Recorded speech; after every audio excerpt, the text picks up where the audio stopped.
All right. So this evening, what we're going to be doing, first of all, a little bit about me for anyone who doesn't know me, because I know there's lots of new people in the group who might not know who this mad woman in a purple jumper is. So I'll tell you a bit about me, and there's one new random fact for people that have seen this before. There's a new random fact about me. Then we'll talk about pricing, and then I'll tell you some ways that you can learn even more, get more supported, that kind of thing. All right. So a brief rundown about Annie. Here we go. If you've seen my lives before, you'll know most of this. I was over 30 years in primary teaching, and I was a head teacher for 4 years as well. I started my business in 2014. Gosh, that's nearly 10 years ago. I should have a party. I traded at markets mainly to start with, but my goal was always to make wedding cakes. That was what I was aiming for. But I hadn't made any at that point. So I learned how to do it, basically. I learned all the skills that I needed. And now I'm, 99% of my business, my cake business is wedding cakes. I very rarely do anything else. I went full-time in 2019, again, concentrating mainly on wedding cakes. And then in 2020, we all know what happened in 2020. That's when I set up this side, this group, the business side, the training side. That all happened in 2020. I started writing books, publishing books on Amazon, and a number of them are #1 in their category, which is the home business category. The food hygiene record book is way my bestseller. I know lots of you use it, and that often pops to the top of that category as well, which is great. I've been all over the place with PR. I've been on Hello Online. I'm still there somewhere. If you really want to have a look, I'll give you the link, but it's still there somewhere. Woman magazine, they're all on my wall. Metro, I've written articles for Metro. I've been in Prima. I've appeared on BBC Radio, Times Radio, Talk TV. I'm basically a celebrity, a minor celebrity in my own right. No, but I do actually love doing the radio, the live stuff, because I'm a bit of a performer. I'm also a qualified bookkeeper. I actually had a very small practice a couple of years ago, and I passed some exams on tax self-assessment, things like that. So I can help people with, tax, HMRC, all those kind of things. And you'll see me pop into the group and answer questions about that. I am also a trained soprano. That's where my business name comes from, Leading Lady Cakes. And I'll perform anything. I'll perform at the opening of an envelope, me. I've done musicals. At the moment, I'm doing a lot of Shakespeare. I do opera. I'm organising a concert for a late colleague in April where I'm going to be singing lots of opera. So, going, as I say, going live on radio and actually being on TV holds no fear for me whatsoever. I'm a little bit blasé about that kind of thing. And one random fact. Are you ready for the one random fact about me? You didn't know this about me, was that I once won a yodeling contest while on holiday in Austria. I did. I went on holiday with my parents. And this was before actually I had my voice trained, but there was something there. And they asked for people to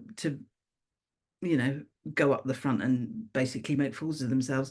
And one of the things they had was a yodeling contest, and they thought everyone was going to be hideous, and I actually could do it, and their jaws dropped open. So that was hilarious. Oh, hello, Danny. Hello, Maria. Hello. So there we go. That's a little bit about me. So that's my background.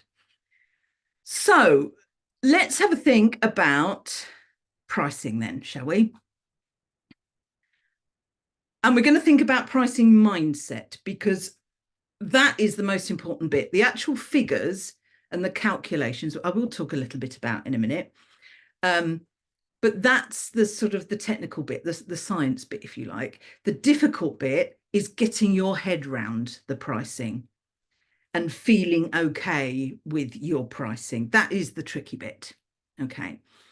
So I always say that actually to help with your pricing, in fact, to help with anything that you do in your business, you've got to look at yourself as the CEO of that business.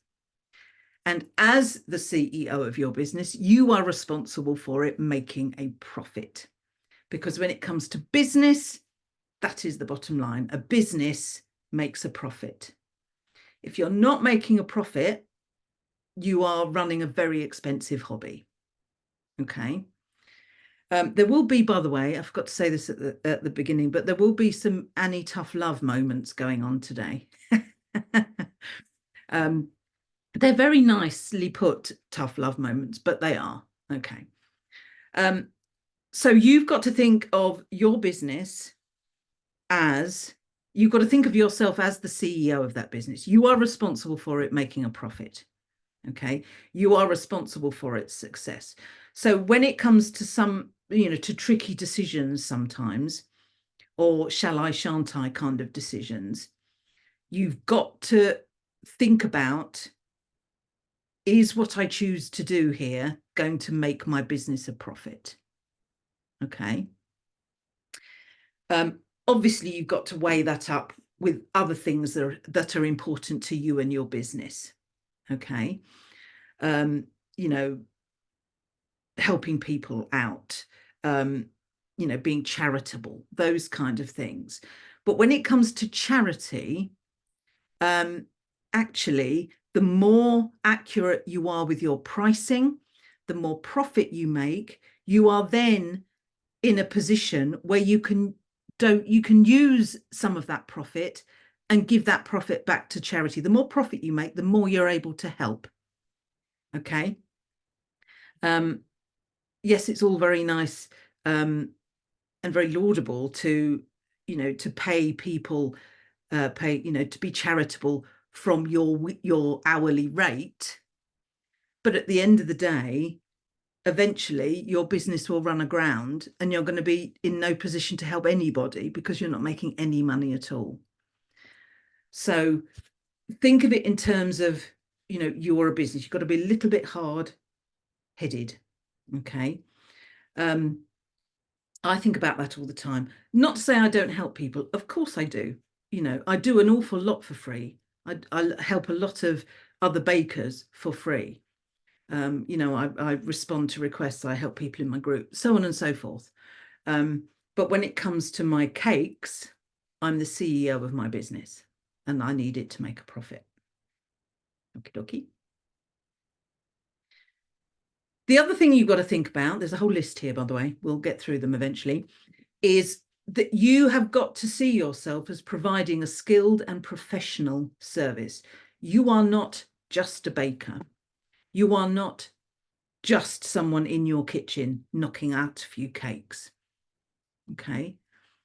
You have got to see yourself as providing a professional service, and you are skilled at it, even if you think you aren't. Even if you look online and you see all these cake makers doing amazing things, that's in what you do, you are still skilled in what you do. If you don't do all those big bang whizzy things that you see, it doesn't matter. What you do is still skilled. There are still people that cannot do what you do. Okay. And the more you do it, the more skilled you become at it. And because there are certain things that we do that become easy, that become sort of second habit, don't they? Second habit? Second nature. That was the word I was looking for. Because things do become easy and second nature and habitual, we don't think of them as being skilled, but they are.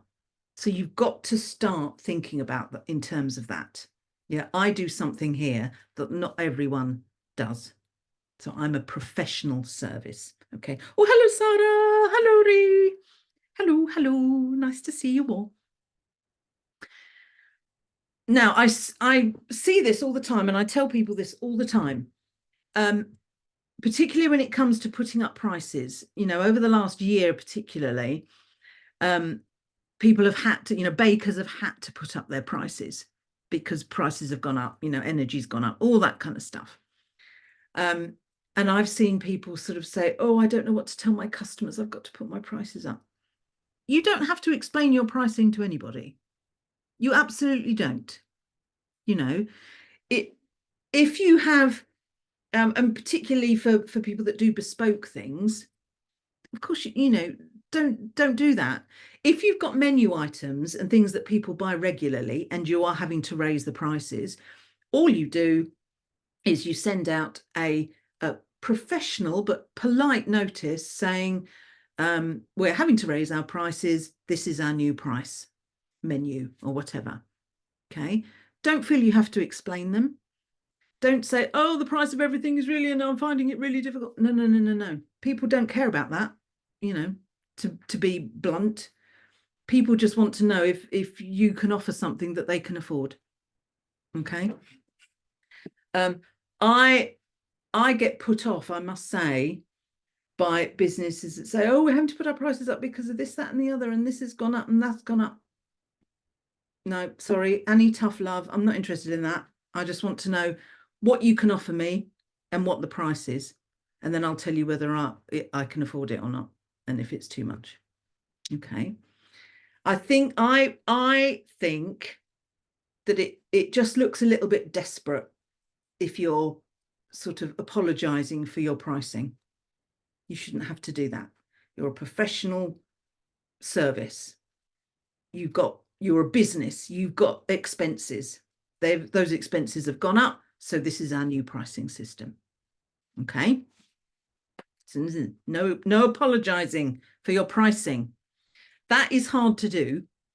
Being comfortable with putting your prices up is hard to do, but you do get used to it. Because I say, if you come back to, I've got to make a profit here, then yeah, that's fine. I've got to make a profit. And unless I put my prices up, I won't.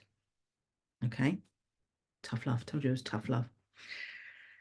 You are helping a customer to overcome what's known as a pain point. In business terms, I hear this a lot with my business colleagues, a pain point. Now, basically, whenever anyone buys anything, they are doing so because they have a problem. Now, the problem may not be obvious as a problem, but you have a problem. You need to buy something to solve it. When you go food shopping, your problem is that if you don't buy food, you'll starve. So that's your pain point. You need food.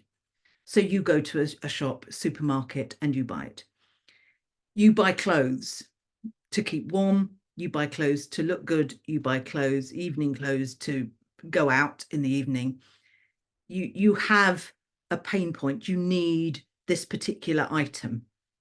Okay. And when it comes to cakes, the problem that we have is that more often than not, we're a sort of a luxury item. We're not a must-have item on the whole. We're a luxury item. But there are still people, obviously, that don't want to have to make their own cakes. There are people that haven't got the time, haven't got the resources, haven't got the knowledge, and they need someone to make that cake for them. So that is their pain point. Yeah. It may be, you've got a busy, let's say, mum, because it generally is mums, busy mum who can bake. She can bake a cake, but she's got 3 children. She's got a part-time job. She hasn't got time to make a birthday cake for her youngest. So her pain point is that she hasn't got time to do what she can do. So she needs someone else to do it for her. Okay. So think of it as you are helping the customer. Okay. You are helping the customer to buy. You are not selling to them as such. You are helping them out. But you deserve remuneration for that. You deserve to be paid for that because you're offering a service. Okay. Or a product in this case. Kerry, you've hit the nail on the head. Tesco don't apologise when they put their prices up, so neither should we. Yeah, they just do it, don't they? They just do it. You go into Tesco or Asda or wherever it is, other supermarkets are available, and you just, and in fact, a lot of the time, I bet you, unless it's something like, our ingredients, I don't know about you, but I know the prices of ingredients, so I know if something's gone up. But if it's for everyday things, I don't necessarily notice that it's gone up, you know. And how weird would it be if you had someone, you know, a Tesco person saying, "Oh, I'm really sorry, but this bread's gone up 10p, because you know that the haulage company is charging more for this, that, and the other," and blah, blah, blah, blah. You'd look at them like they were mad, wouldn't you? So very good point, Kerry. Very good point. What's the next one? Yeah, I often hear people say, "Oh, I don't charge much because I've just started up." Now, all industries have startups and established. All established businesses were startups at one point. I mean, it's sort of, when you think about it, it's obvious, isn't it? But you think about these, you know, these big companies, just off the top of my head, things like Crumbs and Doilies in London, Hummingbird Bakery, those kind of things. They were once startups. They were once brand new. And the trouble is with saying, "Oh, I'm only new, I can't charge the full price," is that you will attract customers that want cheap cake. Okay. And then when you do put your prices up because you feel that you are now worthy of putting your prices up, those people that have come to you because you're cheap aren't necessarily going to want you anymore, because they're only interested in cheap cake. So they're going to go and find someone else who's cheap. If you establish your pricing right at the beginning and say, "This is how much I charge," yeah, you won't appeal to everybody, but that's the whole idea. And we'll come to that in a minute. That's the whole ideal client thing. But when you get customers at a decent price point, you will keep them. You're more likely to keep them. Okay. So don't feel as if when you start up, you have to make excuses and keep your prices down and so on and so forth. The better thing to do when you're starting up is to say, "These are my prices, but for because I'm starting, or for a limited period, you will get this as well. So you will get extra value. You will get a free something." Because then you are establishing, "This is how much my cakes cost." Let's say, you know, £100 for a birthday cake. But for a limited period only, I'm having an offer. If you buy the cake, I'll also give you 6 cupcakes or whatever. Okay. Then people get to know that actually that is the price of your cake. Okay. The kind of price point that you're at. Okay. I could talk for ages about ideal client. In fact, in my membership, the Home Baking Professionals, we are having Ideal Client Month. And I was talking this morning to my membership about where you find your ideal client, where they are, how to find them. Oh, now this one. I'm always talking about this. Lidl and Harrods. Now, this is sort of an explanation of ideal client. In fact, it should be really Lidl and Fortnum and Masons, because they both sell food. You will have people, you know, there's a big spectrum of what people will pay for things. You've got your Lidl and Aldi, you know, your value brand, which, by the way, there's nothing wrong with. I shop at Lidl all the time. But you get your stalwart Waitrose shoppers, and then your high end, we're talking, you know, Harrods, Fortnum's, that kind of end. Okay. And there's a whole range of customers on that spectrum. Okay. Who will pay, you know, different amounts. And it's exactly the same for our industry. There are people that just want cheap cake. They want a birthday cake. They can't make it themselves, and they just want the cheapest one they can find, and they don't care about the quality. Okay. But there are people, more your sort of Waitrose, perhaps, people who want a decent cake. They want a quality. You know, they're buying a birthday cake for their spouse or their children, and they want it good. They don't just want any old rubbish. You know, they want, and they might want some flowers on it, or some this and that and the other. And it may be that they're, you know, they went to a party last week and the cake was great, and they want one like that, and they're, you know, they're prepared to pay for it. Okay. The issue that a lot of bakers have is they don't know where to find those people. They only ever come across the, the lower end. And I'll tell you why, again, tough love coming up, perhaps, is that if you deal mostly with Facebook community groups, you're only going to get people that are willing to pay budget prices. Okay. I would never, with my wedding cake business, advertise in a Facebook group, in a local community group, because I know there wouldn't be anyone in there that would be willing to pay my prices for a wedding cake. It's as simple as that. Okay. You've got to know that there are people there.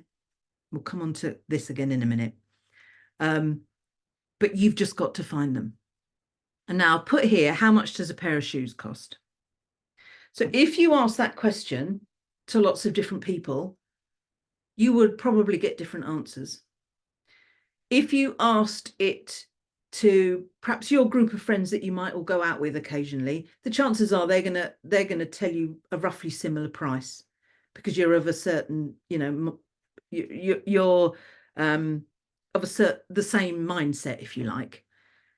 But if you ask different people, if you ask the CEO of a company, or if you asked your doctor or your lawyer how much they would pay for a pair of shoes, personally, I only generally ever buy shoes in a sale because I only really like leather shoes. So 50 is probably pushing it for me. I probably wouldn't pay more than that because I'd look out for them in a sale. But I have family members. I've got a family member who's a lawyer. She's overseas at the moment. But she would think nothing of £500 for a pair of shoes. Nothing, So it really is a case of, just because we think it's expensive doesn't mean that all customers will. Okay. You've just got to find those customers. I'll talk about that a little bit in a minute. I'll talk about in my area in a minute.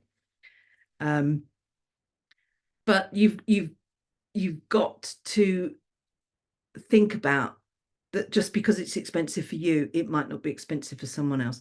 Someone told me, what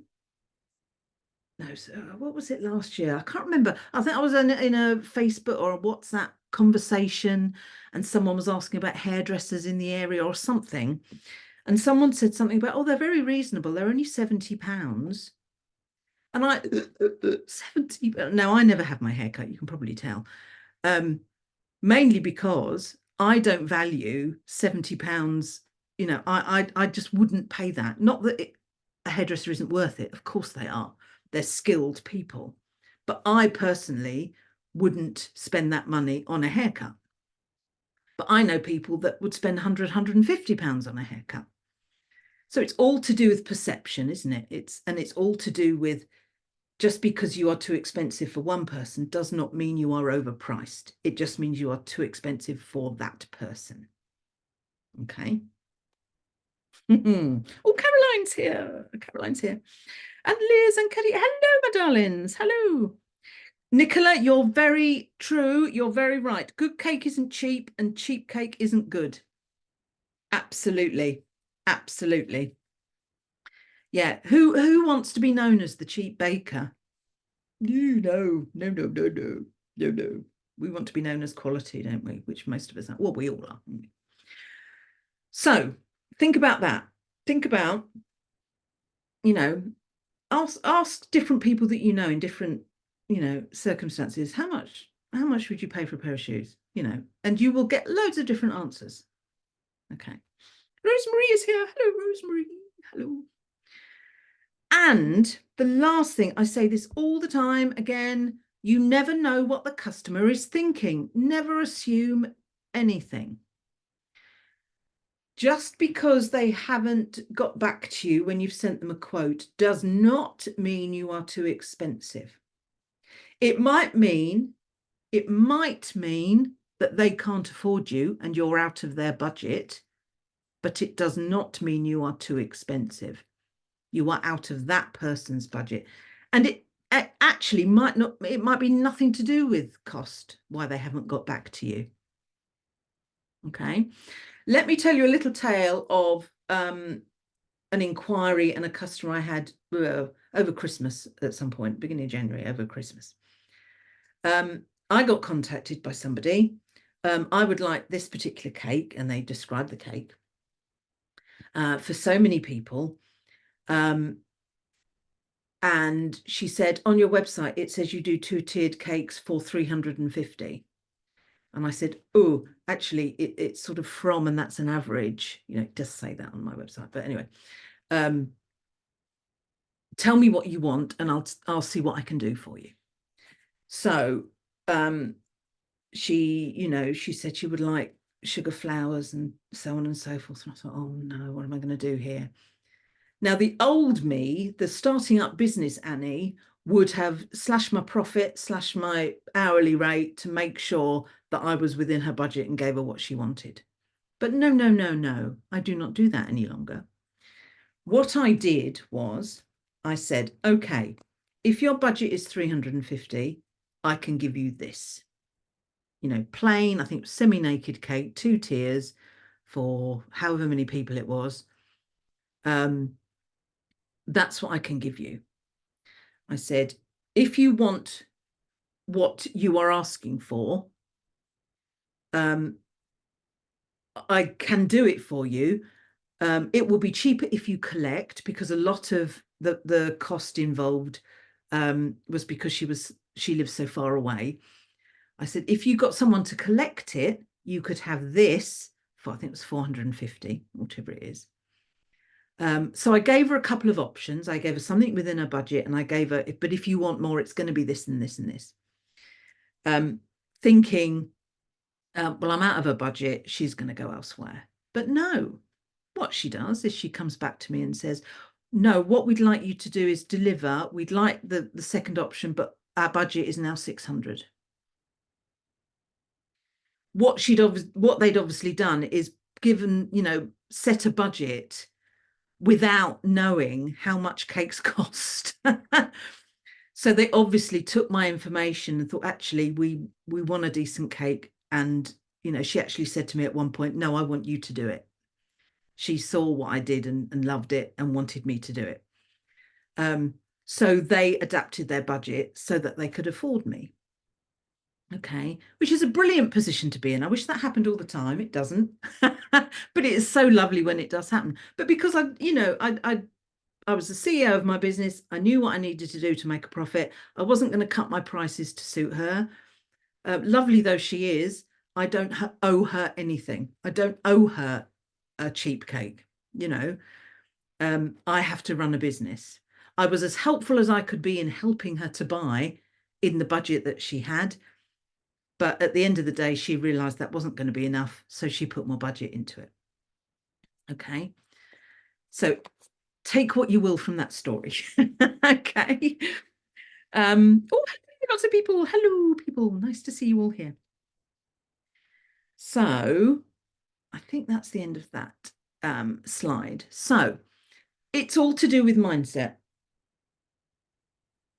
It's all to do with knowing what your costs are. We'll come on to the technical side of it in a second.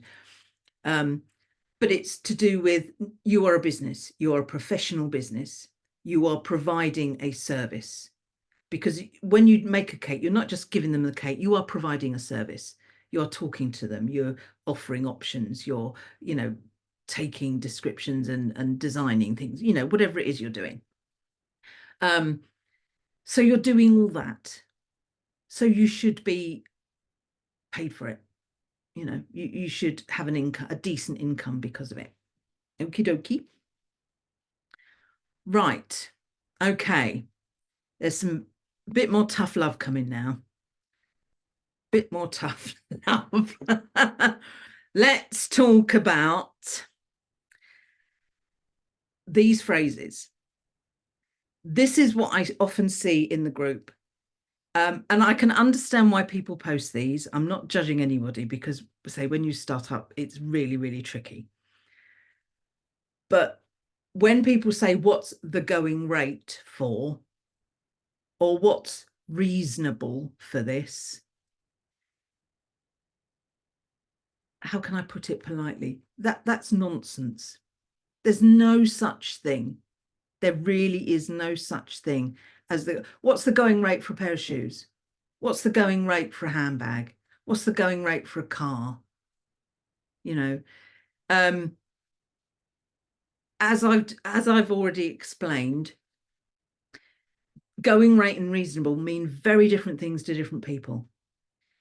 Even bakers, when you're asking bakers, the going rate and reasonable mean completely different things to a lot of people. You know, I know of quite a few wedding cake bakers whose starting price, they won't do anything below 750 or 1,000. I've known of one whose bottom line was 2,000, wouldn't do anything less than that. Okay, so for them, the going rate is way above what mine would be. So for people to suggest what their going rate is not helpful at all to a startup baker. Not helpful at all. It's just confusing. What a startup baker needs to do is to actually price it accurately, actually do the figures, and I'll talk about that in a minute. Okay, you've got to know your costs. I say this all the time, and I say it in capital letters. You've got to know your costs. Just plucking a cost out of the air because so-and-so down the road charges it is a really risky game, and it's potentially going to lead to disaster in your business. You're going to end up working 24/7, and at the end of it all, you're not going to have anything to show for it. That's the quickest way to burn out that you can get. Okay. The better way to do it, obviously, is to do your figures. Know that whenever you hand a cake over or you send a postal box or whatever it is, you know that you have made a good profit on that. So you send that out, right, that's 50 quid I've made, or that's 100 quid I've made, or whatever it is. You know that you've made that. And that feeling of I've made money on this is the best feeling in the world. And it helps to motivate you to the next thing. I can do this, you know, I can make a profit. I can bake and make a profit. Wonderful feeling. Okay. But if you're just guessing your prices, you don't know if you're making a profit. You've got no clue. No idea. Okay. So you've got to do your figures. So going rate and reasonable, meaningless. And let's just talk about this next one. This one. I'm sorry, but this one, no. Again, tough love coming. People don't pay that in my area. Now, I'm going to stick my neck out here, and I'm going to bet you a packet of chocolate buttons, because I'm a tough dealer, that within 20 miles of where you live, you will find, or there are people that would pay 500 quid for a pair of shoes, £1,000 for a handbag, £50,000 for a car. I would bet that there are people that would do that. There are people within a 20-mile radius of you that would gladly pay good money for a quality cake for a celebration that they are having. There are people that do not want the cheap option. There are people that want to know what they're getting is spot on. Okay. And I bet you within a 20-mile radius of where you live, there are people that would pay that. There are Waitrose buyers. There are people that buy Gucci handbags. There are people that, you know, buy Mercedes cars or whatever. I don't know about cars. So when people say, oh, you can't charge that in my area, absolute rubbish. Sorry, but it is. I mean, if you're talking about your area, i.e. the road that you live in, yeah, perhaps not. There might not be people in the, you know, in the road that you're the within 5 minutes walk of your house. But you're a business. You've got to look bigger than that. You've got to look further than that. Okay, because there are people out there. As I said, within 20 miles, there will be people who will pay those prices for those items I've just mentioned. Okay. And as an example, and I'm not saying this to brag or anything like that, it's just an example that my last in fact, my last, I can't remember how many wedding cake bookings, all of them have been over £600, all of them.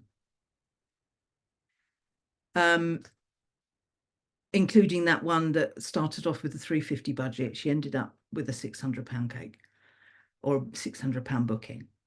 It really is just a case of finding those people, appealing to those people, getting your business seen by those people.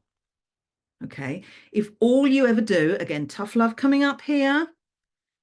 If all you ever do is post on Facebook and post in community groups or answer, can anyone make me a cake queries in a fake community Facebook group, you are not going to find people that are willing to pay good money for a cake. I've said it, but it is true. It is true. You've got to branch out. You've got to go beyond that. You've got to start thinking, right, there are people out there that will pay money. I've just got to find them. Okay. In my membership this morning, I talked about ways that my members can do that. Okay. There's a training now in their library that shows them exactly how to go about that. Okay. And we're talking a bit more about that this month. Okay. If you want to join my membership, I'll tell you about it in a minute. But it really is a case of that. So don't limit yourself by what you think people in your area will pay. Okay, because there will be people that are willing to pay for quality goods. Okay. All right. Now, when it comes to the technical side of pricing, and I have a free thing that will help you with this. Some of you might have it already, but I'll tell you where it is. The technical side of it, compared to the mindset side, the technical side is actually fairly straightforward, to be honest. You've got to look at your ingredients. And when it's when I talk about ingredients, I talk about, you've got to think about the proportions of ingredients.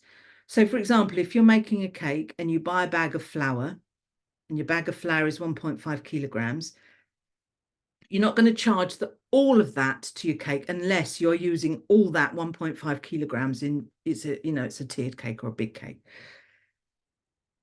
What you do is you charge the proportion. So if the flour costs, when did I last buy flour? £1.45, I think.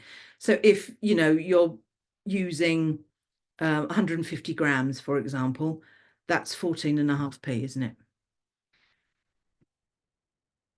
I used to teach maths, would you believe it? So you've got to proportion your ingredients. So you're not charging for the whole bag of flour, the whole bag of icing sugar, that may seem obvious to some of you, but to some people it isn't. I've known people get in a stew with their pricing, and I've discovered that actually they're charging the whole of what they've bought to that cake. So you've got to proportion it, okay? You've got to think about your materials you're using. Specific to that cake. So you're talking about cake boards, cake boxes, cupcake cases, postal boxes, all those kind of things. All right. Anything that you use, you are including in your pricing. Now, the third one here is the one that often gets people in a stew and is quite difficult to work out. Your overheads. This is what it costs you to run your business. Okay. So if you didn't make any cakes at all, you didn't have any cost for any cakes, what cost you would still have?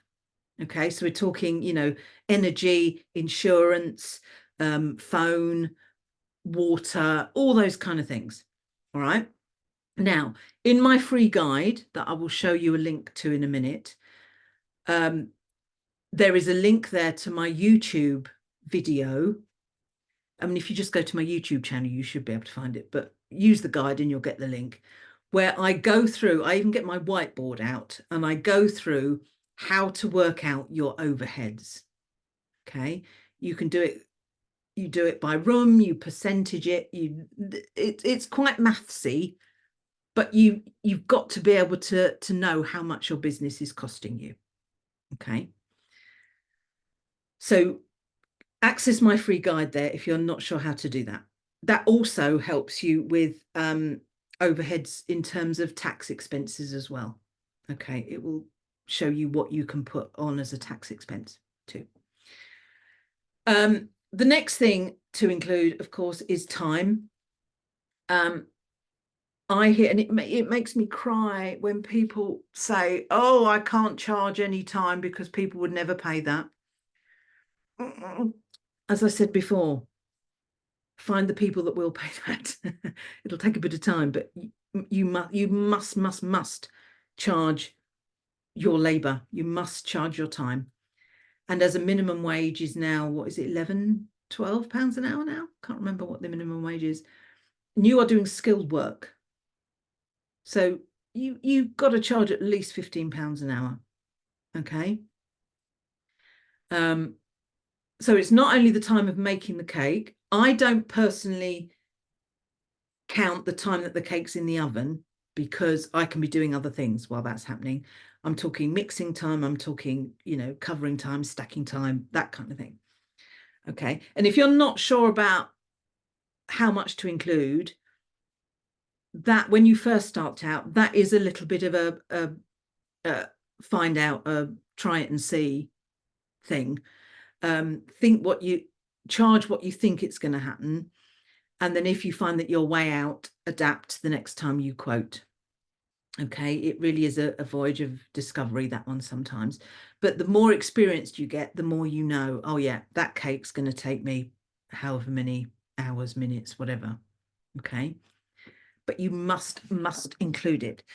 And your time, your labor is different from your profit. In terms of pricing, you're not taking your time out of the profit. That is separate. Okay. It is for tax, but I won't confuse you. So when you're sorting out your pricing of your cake, your time to make that cake is a separate item. Okay. Then if you're delivering, charge delivery. You can charge for tax expenses, it's 45p a mile. Okay, up to, is it 10,000 miles a year? Something like that. I doubt if many people go over that. So I always, on the spreadsheet that I have, and I'll show you how you can buy that in a minute, 45p a mile. Okay, and then I include, so if I'm setting up a wedding cake, it'll be 45p a mile there and back, plus the hour or so, half an hour or whatever it is, depending on the cake, that I'm at the venue actually physically doing it. Okay, and that's what I charge for delivery. Okay, and then once you've added all those up, you have your percentage profit. Now your percentage profit is what you either take as you can take that as paying yourself out of that as well, if you like, or you can use your profit to go back into your business to buy new equipment, to buy training, to perhaps a portion of that goes to charities, or you might have a fund for I know lots of bakers bake for charities for families that can't afford cake, so and the cost of that comes out of your profit. Okay, so your profit is very important. For my wedding cakes, I charge 40% profit. That's what I add on. Okay, and my overheads for my wedding cakes, I think, or the way I've done it, I won't tell you what it is because it changes depending, but I work out my overheads. I have a target of so many wedding cakes a year. I will then divide my overheads by that number of wedding cakes, and each cake has that portion of overheads. It's all in that training that I told you about. Okay. But for other things, or for things for friends, or for little cakes, someone says, "Oh, can you just do me a cake?" I'll go, "Yeah, all right then." But I'll reduce the overheads. I won't give it to them free. I won't charge them just ingredients. They still have to pay me time and labor, but I'll reduce the overheads cost, and I might reduce the profit cost. But I'm not losing out. I'm still making money if it's a friends or family thing. Okay. So there we go. So learn even more. Right.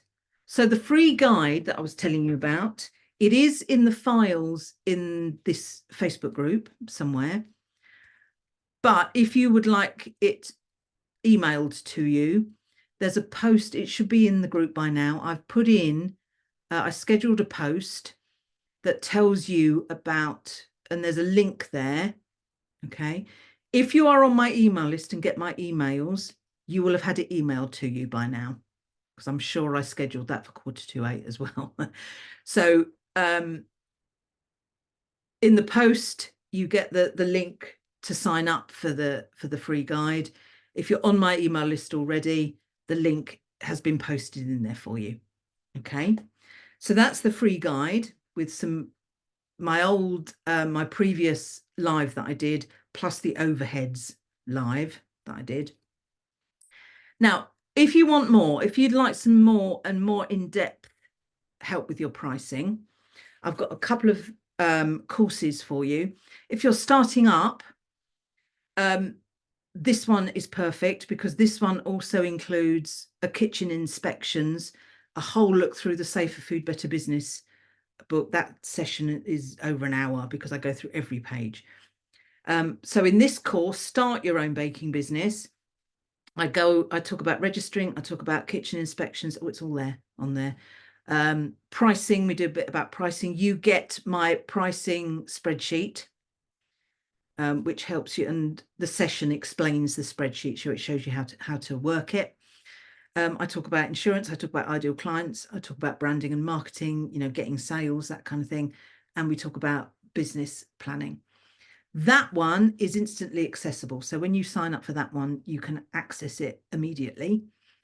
If you go to anniebennett.co.uk, you can just go to anniebennett.co.uk because it's on my homepage. Just scroll down and you'll see it. Or if you put /courses, it'll take you straight to the bit on my homepage. Okay, and you'll see this here. Click on that and it'll take you to the details.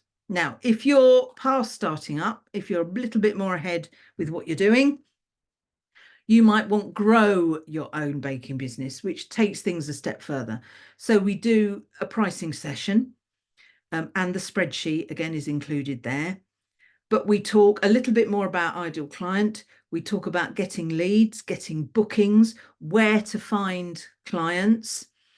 We talk about quotes, invoices and payments, finances, terms and conditions, all those things. Now, it just so happens that I'm doing this live this Saturday. Okay, so if you want to come and do it live, it's £67. Go to the front page of my website again, or use the hashtag courses and you'll find it, and you'll find the Grow Your Own Baking Business image, exactly the same as this one. Click on it and you'll get to the page where you get more details and the timings of it. And if you come to that, if you sign up for that, you can come live all day, and I'll be recording all those sessions and putting them on the website. So after the session, you can go back and rewatch things for an unlimited time. It never gets taken away. You'll always have that there. If you can't make Saturday, but you want the course, if you sign up, you will get the recordings. Okay, so you'll be able to access the recordings when I put them up there. Okay, so that's this Saturday. So if you want to get going and you want to get moving with your business, come and join us on Saturday. So look for that link there. The other way you can do it is join the Home Baking Professional Society. I've already mentioned this, my membership. There's so much information on there. I won't read it all, but it's basically a support group for home bakers. We have a focus month every month. This month it's ideal client. We're talking about where to find customers that will pay your prices, in a nutshell. That's basically what we're doing. How to find them, how to talk to them, how to get sales. There's a whole training library full of all sorts of things. There's my K curriculum, which is an audit, which is a series of statements. So I know how to find my ideal client, and you go 5, yes, I'm brilliant at that, or 1, no, I don't know about that. So you can see which areas you need to work on, which areas you're really good at already. And in the membership, there will be training on the areas that you're not so sure about. Okay, there's also the Facebook group, and there's also me. You can access me, ask me things, I will help you. I was helping a member this morning with some pricing issues that she had, or some queries that she had. Now you can go to the front page of my website, anniebennett.co.uk, scroll right down and you'll get to the professional society bit, or you can go to this, which sort of cuts out a link really, but that's a lot to remember there, isn't it? There we go. But if you can't find anything, just let me know. The links are also on the post that is now in the Facebook group. And if you get my emails, I've just emailed you the links as well. So it's all there. Okie dokie. And if you want to, if you want to follow my socials, those are all there. LL Cakes Business School, my Insta and my Facebook often have, tips and hints and all sorts of malarkey going on. You get to see my cats as well, probably in my stories. I'm always talking about my cats. So those are my socials. If you don't follow me already, please do. I'd love to have you there. So there we go. So that is pricing. Does anybody have any questions? I don't think I've seen any as I've gone through. Hang on. No, I can't see any on there. But basically, in the group, if you want to ask a question about the process of pricing, please feel free, because that is different. You're not saying, how much shall I sell this for? Okay, if it's not a how much shall I sell this for, or I want to sell it for this, is this reasonable? Those posts will get removed as soon as I see them. But if it's about the process of pricing, how to do it, what to include, percentages of things, this, that, and the other, please do post those, because there is a difference. If you're trying to calculate your own and you're getting stuck, we can help you with that. If what you're doing is trying to justify the prices that you've come up with, no, you don't need to justify your prices. Your prices are your prices. Okay. There you go, a bit of tough love there. Hope you don't mind a bit of Annie tough love, but there we go. You need it, it's needed sometimes. I wish I'd had it actually when I first started my business, because my pricing was all over the place when I first started my business. Didn't have a clue. I sort of plucked things out of the air. I added up a few bits of flour and eggs and thought, oh, that'll do, and didn't have a clue. But now I know exactly. I know I've got a spreadsheet that tells me for each cake I make what I've earned in labor and what I've earned in profit. And I know that I can put that back in my business. So there we go. So there we are. Here we are again. So do let me know how you get on with that. Do ask any questions in the group, say about the process of pricing. If you're stuck with, what to include, what to add up, how to calculate, then please do. But if it's any, am I in the right ballpark? Am I reasonable? That will get removed. Because I'm tough like that. But at the end of the day, it doesn't do you any good. If you're just borrowing someone else's prices, you're not running a business. And my aim with this group is that everyone in it runs a successful and profitable business. That's the bottom line. So I'm not going to allow you to do things that are going to stop you being profitable. So that's where the tough love comes from. Okay, there we are. Anywho, I think my dinner is now ready. My daughter put it together for me, and it's probably in the oven all shriveled up by now, but who cares? I'd much rather be here talking to you lot anyway. So, and I think I've got a silent witness. Silent witness has started up again. We love silent witness. So I've got to watch that. as well. It's all go, isn't it? Fabulous. So thank you so much for joining me, those that have joined me. It's lovely to have you with me. This session will go, I probably won't put it there tonight, but by tomorrow it will be in the guides section. Although if you scroll up and down, you'll probably find it if it's not there. And do let me know if you watch on replay, because you know, it is nice. Oh, good. Just the refresh you needed. Fabulous. Fabulous. Yeah, sometimes we just need a bit of a come along, don't we? I do. I know I do. I'm glad it was useful for you, Cheryl. Lovely. Thank you. But yes, do keep on in the group.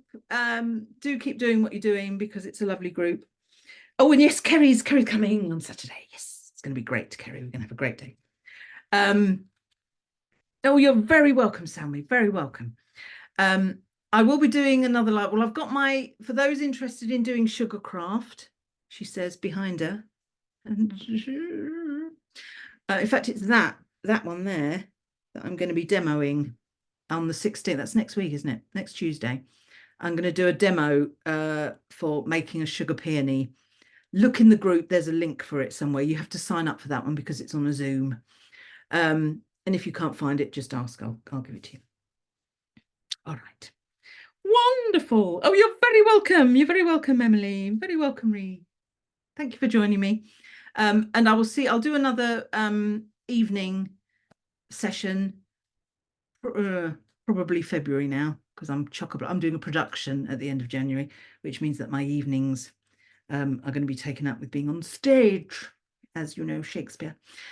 So I'll come to you again in February, probably with something else that's quite useful for you. All right. Okay, thank you for joining me, and have a good week, and I will see you soon. All right, bye.